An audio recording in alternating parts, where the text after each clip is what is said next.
All right, I'm just going to get you guys started. I'm used to being an MC.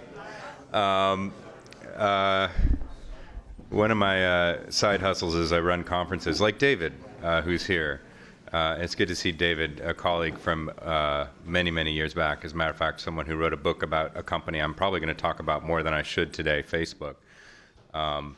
So the framework of this, first of all, it's been fascinating so far. But I'm going to dive into the United States for a little while, that's where I've spent most of my career, is paying attention to large technology companies in the United States. As a matter of fact, I was so focused on it that a year and a half or so ago, I decided to move from California to New York to get away from the large technology companies in California, because I sort of felt like I was entranced by some bubble-like thinking, where there wasn't conversation that was lateral. And you move to New York and everything's lateral, which is awesome, particularly here at SIPA. And just teaching here has given me a new perspective, because the students ask questions that I don't think anyone even thinks of in California, because most of the students aren't from the United States. And certainly, I think I've had 2 students from California so far. So. I've covered technology now for 30-some years, and that's sort of terrifying to think about. But when we launched Wired in '92, we were very much what's known as a challenger brand. The idea of the tech industry as really important to the future of the world was a challenger idea. And to think now where we are, where technology is essentially the core oxygen in the ecosystem of our economy, we haven't caught up to really understanding that. In particular, I think we haven't caught up to that as it relates to governance in the United States. And so I spent most of my career evangelizing technology. But about 7 or so years ago, that job got hard. The externalities of technology's grip on our society were starting to show through. And in the aftermath of an election that I think could be seen by the lens of history as the equivalent of the Black Sox scandal, the 2016 presidential election, I think history will not judge kindly once all the information is out about it.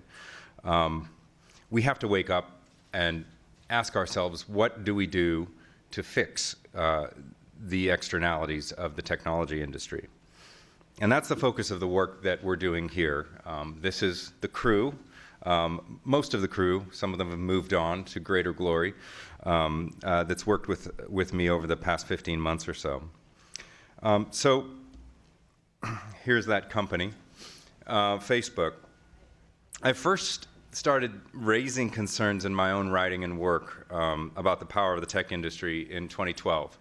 That was when it was not a particularly popular thing to do, particularly if you were a technology entrepreneur, which is what I am and was. But it came from a deeply personal experience. I had written a mostly positive book. I wrote one chapter that was asking about the consequences and externalities. I wrote this book 15 years ago about a company then that had just gone public called Google. But a new power rose after that book was published, and that was Facebook. As a matter of fact, the year that my book was published, Facebook moved to the Silicon Valley and became a significant force there.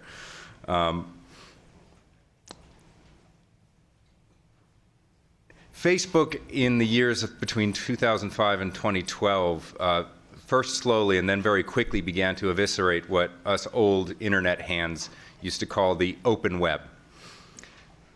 2012, the year that I just mentioned, was the year that Facebook filed to go public. It was also the first full year that the company put what they called native ads into a new product that they had been pushing called the news feed. These are, the news feed is something that we all interact with, I would imagine, almost daily, either on Instagram or in Facebook. But native ads are those things that you see that look just like posts from your friends and family, but are from, Allbirds shoes if you're me. These two things, the newsfeed and native ads, and the death of the open internet, are not unrelated. I, at the time, was running a very fast-growing company. I had stars in my eyes about what that company was going to do because bankers were telling me I should. It was an open internet company, And what we did is we put native advertising in feeds, just like the news feed. But by the time 2012 came to a close, my company that was growing at about $100 million, 40% a year, stopped growing in about 6 months. All the advertisers decided there was a better place to put their dollars, and that was the Facebook newsfeed. And the reason for that was, while both companies, mine and Facebook, had lots of engagement, lots of audience members, Facebook had something the open internet did not have. My company had thousands of blogs, if you remember those, thousands of blogs, but what we did not have was information about the users to the extent that Facebook had. Facebook had extraordinary information and had built the most amazing machine to take that data, process it, and rent it to advertisers so they could target their audience really specifically. In my case, that means apparently I need a new pair of tennis shoes. So I had a personal reason to question whether or not Facebook, a company that I was extremely optimistic about, might not be good, not just for my company, sure, but also for this idea of an open internet. Now, this was not just about Facebook, because other very large technology companies noticed what Facebook was doing. And Google in particular, which had been the king of advertising on the internet, noticed that Facebook had a better ad machine, right? Google's ad machine was extremely good. You put in a search query that told Google a lot about what you were interested in. It used that data to put an ad in front of you. But it didn't have identity. Remember, this was 8 years ago. It does now. Because you have a Gmail account, you have a YouTube account, you have a Google account, you might have 3, 4, or 5 of those accounts. And that was intentional as a response to the fact that Facebook had this new data-powered advertising machine. And so Google got into the game and plays the same game at a very high level, as did many other companies. As a matter of fact, every company that wants to succeed really needs to know who you are. And the entire ad tech advertising system, which many of the companies I've been involved with has been part of, also got into the game using third-party cookies and many of the things you've probably read headlines about as being privacy negative. 2012 was the year that cemented what President Ilves mentioned earlier. Shoshana Zuboff calls surveillance capitalism. As a matter of fact, the beginning of her book opens with a scene in August of 2011. It was a very important year for the takeoff of surveillance capitalism.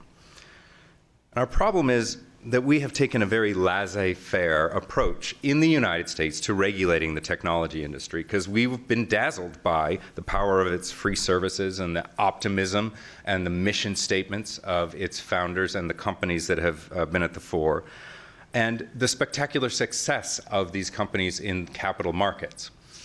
$2 trillion of market cap was added by the top 5 companies in the last year alone. Microsoft, Facebook, Amazon, Apple, and Google. $2 trillion. So if you're an investor in those, which many people are just through standard passive index investing, that's awesome, right? But our approach to not regulating these companies has also brought with it some externalities, because we essentially handed over the governance of an entirely new asset class to those companies. And that asset class is data. Now, I bet you've all thought about data a lot over the last few years, and that's a lot of what we've been talking about here today. Big data, data breaches, data is the new oil. And another thing that you've been thinking about a lot is governance, right? But governance, as we've been discussing, as a tool of nation states, right? We've decided that we wanted to think about governance in another way. We want to think about data governance, but we want to think about the architecture of data governance that already exists, that is not being paid attention to. Because we've slouched our way into, in the United States, an architecture of data governance that has not been deeply considered by the instruments of our government. So I came to Columbia, and I had a very off-the-cuff conversation with Dean Janow in the spring of 2018. He said, "What are you thinking about?" And I said, "I'm thinking about this thing that we're not really thinking very hard about data governance as it relates to what you know and I don't, which is governance through, nation states. But we don't understand that there already is a governance structure in place, and it's very strong and it's very established. Data is not oil. Data is non-rivalrous.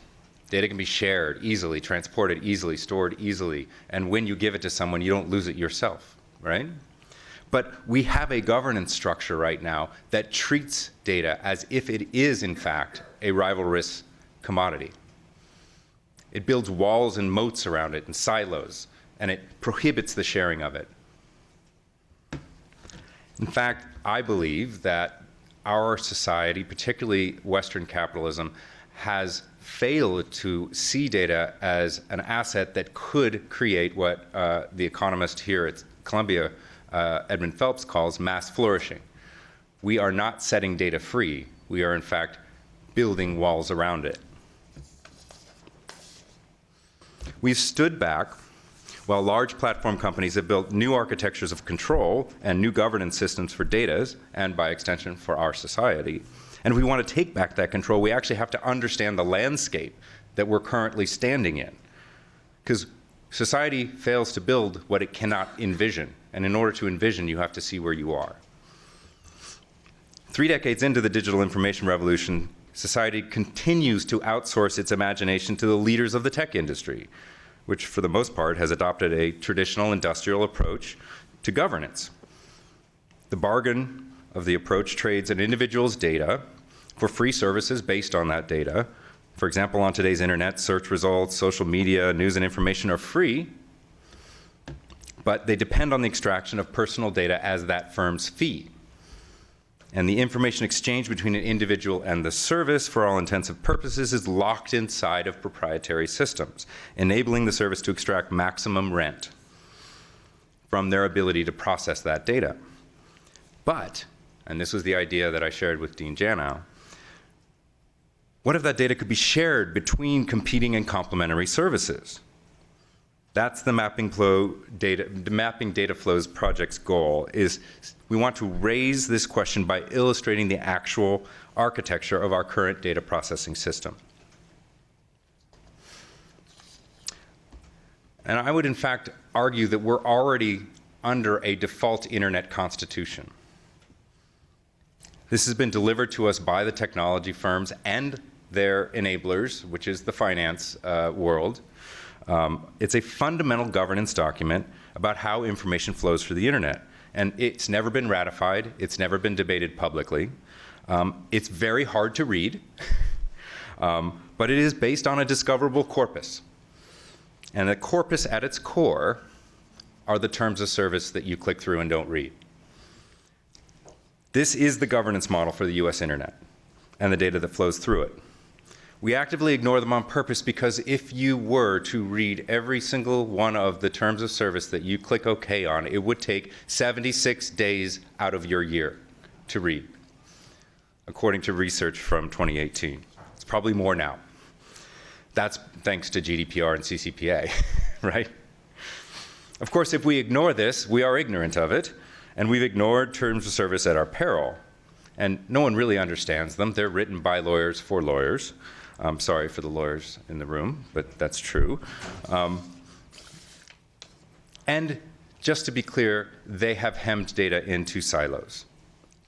They're built by lawyers for their clients, who in the main, and David and I know these folks well, are engineers. And what they want is access to as much data as they can have so they can make better products, and so they can make a moat around their company, which is what they're encouraged to do by the financiers who give them money to build their companies. And their business model is engagement, attention, advertising, commerce.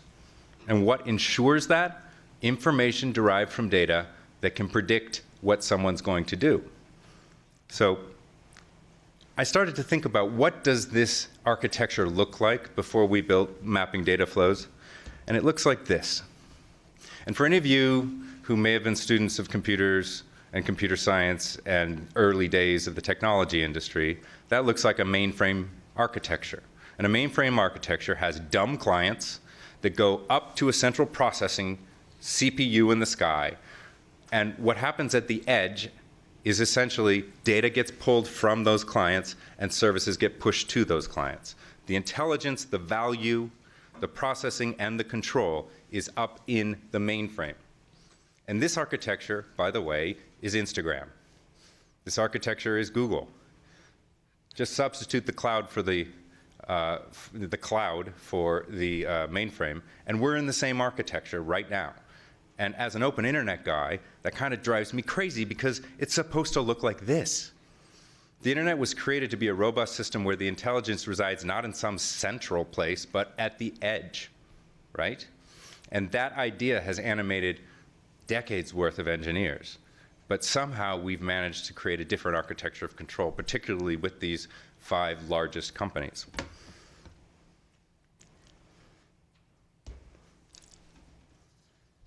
We can still learn from the internet 1.0 and imagine a scenario where that becomes the architecture of how we regulate data.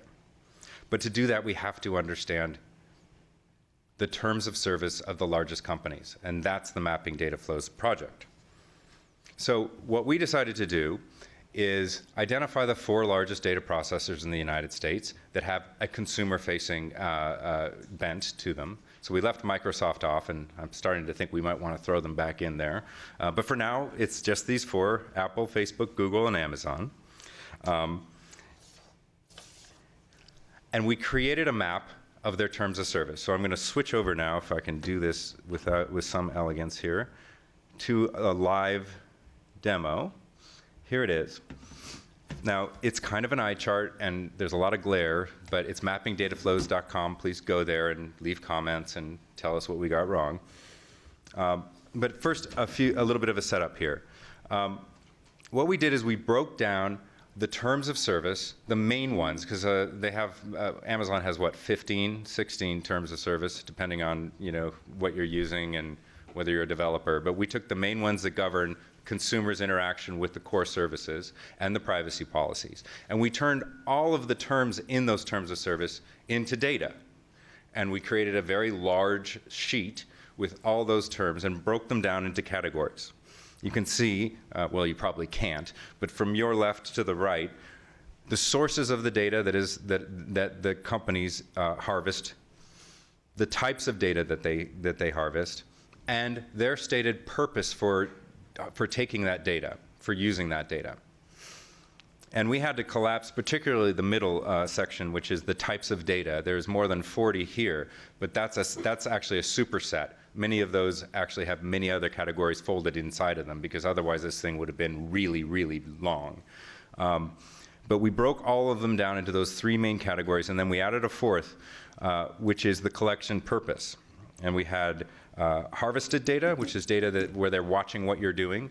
We had data that's given to you by the first party, by you. When you sign up for Facebook, you tell people your name and your favorite albums and things like that, right? And then there's third-party data that can be taken from other places and appended to your file, right? And we made all of these things searchable, and we connected all 3 of those and interact with a various number of filters, the most important one being the harvesting. This was daunting, by the way. This was not easy, and these folks did most of the hard work. Well, they did all the hard work. And thanks to the wizardry from Juan Saldarriaga, I always destroy your last name, Juan, sorry. We created this visualization, and thanks very much to the Brown Institute at Columbia Journalism for loaning him to us. I want to show you just a little bit. Here's one cut. I've got all these tabs open to show you. Here is a comparison of Amazon versus Google with data that they've used that's harvested. Amazon is in the blue, Google's in the orange. Harvested data, again, is data that companies acquire by watching what you do as they use their services. You can see here that both companies use a lot of harvested data, and if you drill down, you can see that Google harvests demographic data. So when you click right on the link here, and you can say, okay, where's that demographic data? Boom. You can see they use demographic data, and if it's this color, it's only Google doing it, right? And they use it to power services for external businesses. What services for which businesses? Don't know. They don't say. But it raises an interesting question, and this may be why your Nest knows your age, for example. Who knows? It may be why a driverless car knows what sex you are. But where did they get that external information? The Census Bureau, probably. So what this visualization allows people to do is ask interesting questions. What it doesn't allow us to do is get to the answers exactly, but it at least creates the ability to ask the question, as opposed to trying to read tens of thousands of words of terms of service. Here's another example. This is Apple versus Facebook. Let's see, Apple is in blue and Facebook is in orange. At first you'd assume that Facebook has to collect way more data than Apple because it's Facebook and they're the big evil data collector, right? Not true. Well, one of the things we learned was Apple had one of the most liberal, and by liberal I mean they can pretty much collect whatever they want, terms of service. But it's very interesting to see that, for example, Facebook, which is in orange, has a lot more use cases for account security. But interestingly, only Apple has credit history. So if I go down to credit history here, click just on that.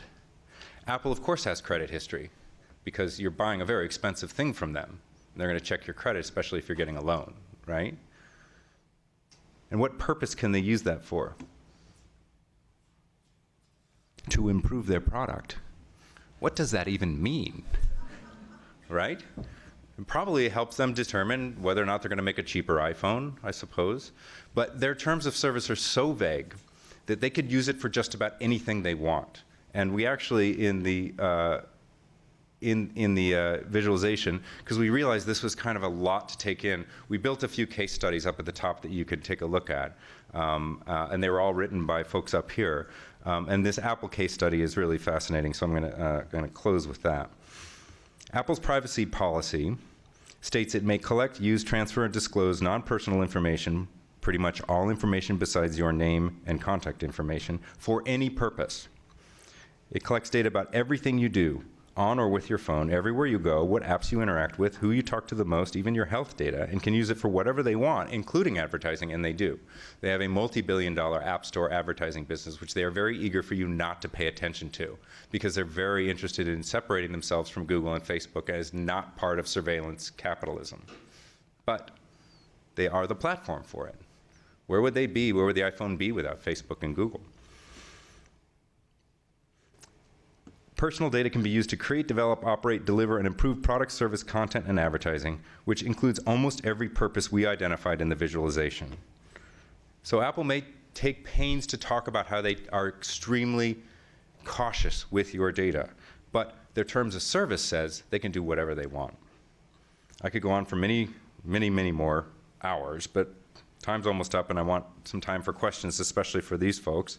So to conclude, I want to tell you what we're doing now, because we're super excited about it. How many of you heard of the CCPA, California Consumer Protection Act? Okay. We had a thesis that all the terms of service, we took this corpus from before the act, about a year before the act was put into place, last year about this time. We assumed the terms of service must have changed dramatically in order to incorporate this new reality in the regulatory framework. It has not. We compared the documents from now to a year ago, and almost nothing's changed. How could that be? We're going to investigate that. We have some journalists working with us, and we're going to investigate what happened and how it was that the terms of service managed to actually somehow encompass new regulation before it even was enacted. The tech industry lobbyists were very involved, by the way, in the CCPA. So it's interesting. That sparked another question. What about the GDPR? So we pulled 15 years of terms of service documents from the past 15 years, and we are going to apply our visualization against an entire timeline to see how the terms of service have evolved to encompass regulatory frameworks. And we're not sure what we're going to find, but I'm excited by taking a look, and we'll have filters and a timeline slider, right, Juan? Yes. we hope to have filters and a timeline slider. So that's some of the exciting work that we're doing. And now I want to stop and let some questions, at least a few minutes of questions, because the folks here are extraordinary and they've done all of this work, and I want to thank them for what they've made possible here at SIPA. So questions? One's over here. Hi, my name is Joe Plotkin with the Internet Society, just to get a plug in. I'm fascinated by this, and I'm going to spend hours this weekend on this thing. By the way, we do have a Google Analytics pixel on it, and we acknowledge that. And all of this data can be downloaded and is available under a Creative Commons license. Anyway, it's occurred to me for a long time that we seem to need a public awareness campaign about the data trails that people are leaving.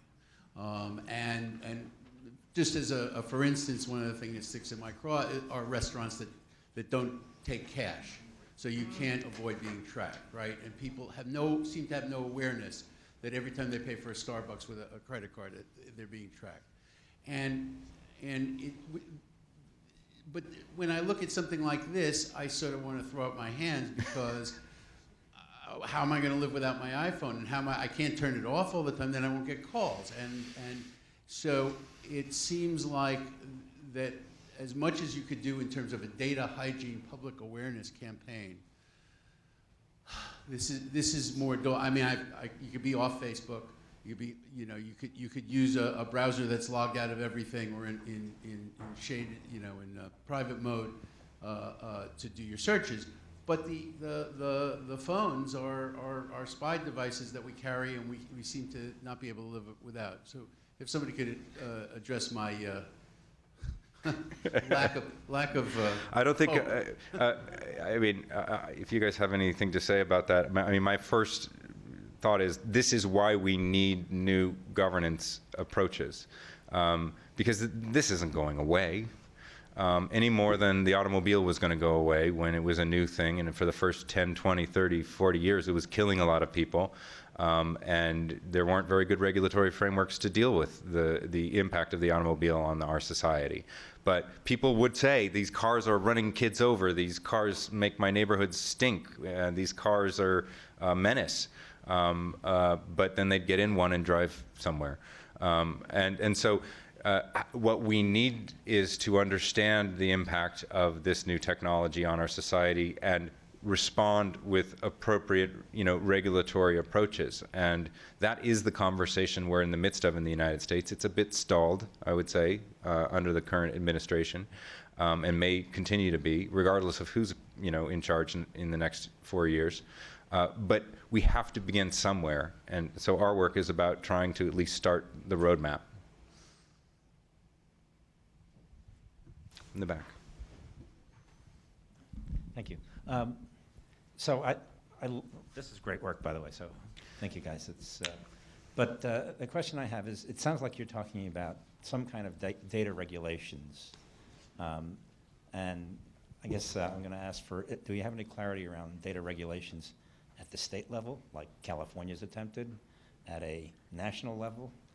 Well, you've downloaded and read the CCPA. When you want to respond to that? It doesn't have the same kinds of bounds. I mean, Matthew? Like John had mentioned, the one thing that we've seen so far in our research into how the CCPA at least has affected these privacy policies is that it hasn't, or that the ways that it has been very limited, whether that's because of lobbying on behalf of the tech companies or just a general ineffectiveness of what they're trying to do. Like one of the things we saw was that it explicitly prevents the sale of your data. But companies like Facebook, go back and look at the congressional hearings, they'll say 100 times, they don't sell data. They rent access to the insights granted by data. So I tend to think that education is always the solution. We need to get not only legislators, but people more educated about what exactly it is that these companies do and how they make money. More specifically than just from data, how the insights from that data can lead to the money is going to be the important step. And whether or not it can be we can be protected by state-level privacy laws? I don't think so. I think maybe if we did it 10 or 15 years ago, but as it stands now, we're looking more at how can we mitigate the damage that's already been done going forward, rather than how do we put the toothpaste back in the tube. Over here. Hello. Great work first. John, you just mentioned the automobile. Actually, just want to tell you, automobile companies collect even more data than those companies. If you read the terms of services, they collect your geolocation data, temperature, your demographic data, et cetera, et cetera. So that would be another interesting project, probably. I guess my question is, so we talk about data regulation, data privacy, and all the regulation coming out actually hurts the small companies more than those large companies. And so what would be the right kind of regulation that help us provide our data privacy? And if there's no public sector sort of government action, is there going to be a private sector solution on that? What's your thought on that? So, as it really, you're right. Certainly, smaller companies, and you and I have both worked in those companies, have a much larger burden. They don't have, the top lobbying spenders in Washington are the top technology companies, and they have the ability to manage this kind of regulatory framework, as we just saw with CCPA and GDPR. It is very, very onerous for small companies, and it has been a net negative for innovation. But I think as in terms of what the right, I think we're not looking at the right approach. One of the things that the GDPR contemplates is data portability. And data portability is awesome, except it's useless. And it's useless if you can't actually take that data and easily take it to another service. That's called machine-readable data portability. There is no mandate for that. Were there a mandate for that, that'd be extremely negative for the business models of the large companies, because you could just take all your data from Facebook and go to a competitor, and all of a sudden VCs might start funding competitors to Facebook, because it would be super easy to move from one platform to another. So we could start there. We could start with understanding, how to take away friction in a digital economy, and create regulation that understood that. That's just one of many ideas. And then on the private sector response, there is a strong underground private sector response, and it's one of these things where I think people get a little tired of hearing these buzzwords, but at least the former president of Estonia said it before me. The public ledger and blockchain, I think, is extremely important, and most of the work done by sort of the fuzzy, crazy revolutionary types that we used to celebrate in the pages of Wired in the early days, they're working in that space now. So I look to that space as a place where things might break out. I think we probably can only take one or two more, right? Because I'm going over here in the middle. Just to pick up on that point, if the folks here from those companies were trying to defend their position, would they say that they need exactly those types of data and those collection components in order to deliver the services that the users want? I mean, is this for us as the users completely superfluous, or would they say, no, we need this openness here in order to give you what you want? I'm just curious what their position would be. Oh, I would say that's definitely their position, that they need this data to do what they do, and I would argue they should have it. I would also argue that we have the right to use it ourselves and give it to anybody else we want to, which is, I think, the intent of the regulatory frameworks we've seen recently, GDPR, CCPA, and so on, and CCRP, which is coming up. CCPR? Anyways, the act that is being pushed by McTaggart now in California. But it hasn't been the net effect. Ooh, David, I'm looking forward to this one. I just quickly want to ask you, what do you think about the fact that Zuckerberg himself has said he favors data portability? He recently said that. Yeah. Is that just another one of these, legal jujitsu moves where they're going to lobby to make it mean nothing? Yes. That's my short answer. Yep. Every single head of every single tech company has now said they favor regulation, because they can't but say that. They have to now. Post-Cambridge Analytica and the election, They have to say that in the United States. But then the question is, what is the regulation? And that is the question that frankly, the students of this school and others have to take up, because I think it's critical to innovation and success in our society. All right, I think I have to stop because but I want to thank Zoe and Matthew and Veronica and Juan, who did all of this, and I just got to stand here and take some credit for it. So thank you guys very much.